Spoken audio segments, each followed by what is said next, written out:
Et salut tout le monde, bienvenue pour cette nouvelle semaine bilan. J'étais donc dans ma semaine prémenstruelle. Dans mon agenda, c'était bien noté en rouge. Donc l'objectif était de lever un peu le pied.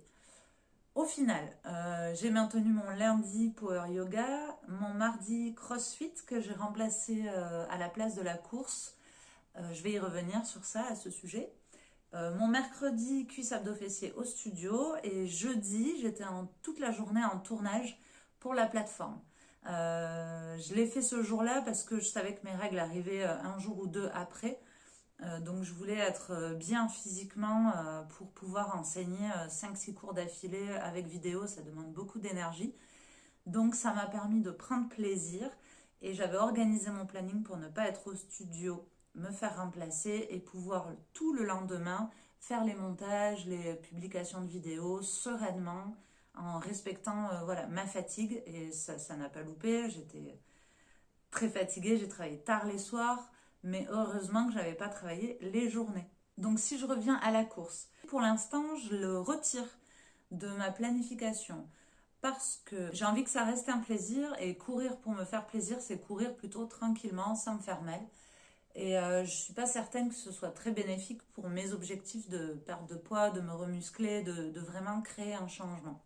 Par contre, j'ai pas de difficulté à me booster, à me faire mal dans mes séances de CrossFit qui peuvent être à la fois cardio, musculaire ou mobilité.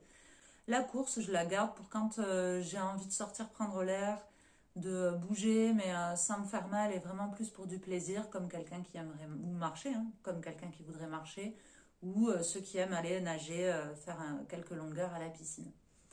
Voilà pour le changement de cette semaine. J'ai maintenu une alimentation plutôt équilibrée, pas de craquage, pas d'apéro, donc semaine plutôt saine, et c'était d'autant plus important que j'étais en semaine prémenstruelle. La prochaine vidéo, ça sera avec la vidéo donc en sous-vêtements, avec la prise de mensuration et ma première pesée sur la balance pour voir si ça a bougé ou pas. Il faut que je me prépare psychologiquement à ce que si ça n'a pas bougé, je ne sois pas trop déçue, et en espérant que au niveau visuel, il se soit passé quelque chose. Là, au bout de la 6e semaine de remise en forme, j'ai eu les premiers commentaires des gens qui gravitent autour de moi, qui m'ont dit qu'il y avait du changement physique. Ils ont beaucoup utilisé le mot que j'avais dégonflé. C'est assez intéressant. C'est important quand on se reprend en main de ne pas se fier que à la balance. C'est pour ça que je fais des vidéos et c'est pour ça que je fais des mensurations. C'est important aussi d'apprécier tous les commentaires positifs qu'on peut avoir de notre entourage à propos de notre forme physique. Il peut y avoir les vêtements, mais moi je mets beaucoup de vêtements de sport, donc j'ai pas d'éléments de comparaison. Et j'ai mes jeans d'avant la grossesse, que j'ai jamais vraiment acheté de nouveaux vêtements. Donc ça, je pense que c'est un autre travail à mettre en place, et me débarrasser de tous ces habits-là, parce que je pense que je n'y rentrerai plus jamais dedans, et qu'il faut que je l'accepte. Donc ça fait partie d'un de mes objectifs, c'est de changer toute ma garde-robe, vraiment de vendre ou de donner vraiment toutes mes affaires que je n'ai pas mis depuis des années, et j'en ai beaucoup, et de ne garder vraiment, même si c'est qu'une ou deux tenues, celles qui me vont et dans lesquelles je suis bien. Pourquoi c'est important? Parce que, alors moi personnellement, je m'habille que très peu souvent, je suis tout le temps en tenue de sport. Je vous avoue que c'est beaucoup plus confortable d'être en legging que serré dans des jeans. Je ne supporte ni sous-vêtements, ni jeans qui serrent au niveau des cuisses ou du ventre.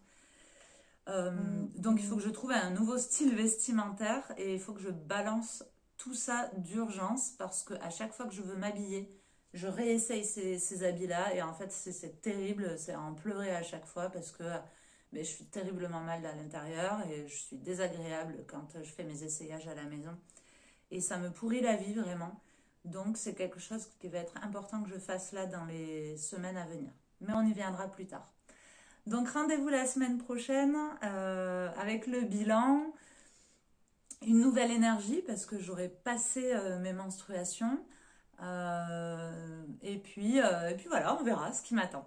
Donc n'hésitez pas à me laisser des petits messages, des petits commentaires, parce qu'il y en a que je croise en direct. Donc ça me fait plaisir de savoir que vous regardez les vidéos, mais sinon Je sais pas trop qui regarde ces petits bilans que je vous partage et je serais curieuse de savoir les mots qui sont impactants pour vous, ce que vous aimez quand vous attendez ce petit rendez-vous bilan de la semaine. Donc vraiment, vraiment, faites-moi savoir qui regarde ces vidéos, ça m'encourage et puis ça m'aide à rester positive et sachez que moi en retour ça me permet de rester motivée et c'est une sorte d'engagement envers moi-même mais aussi envers les personnes qui suivent ces petits bilans hebdomadaires. Donc j'attends vos messages et je vous dis à la semaine prochaine pour le bilan. Ciao ciao!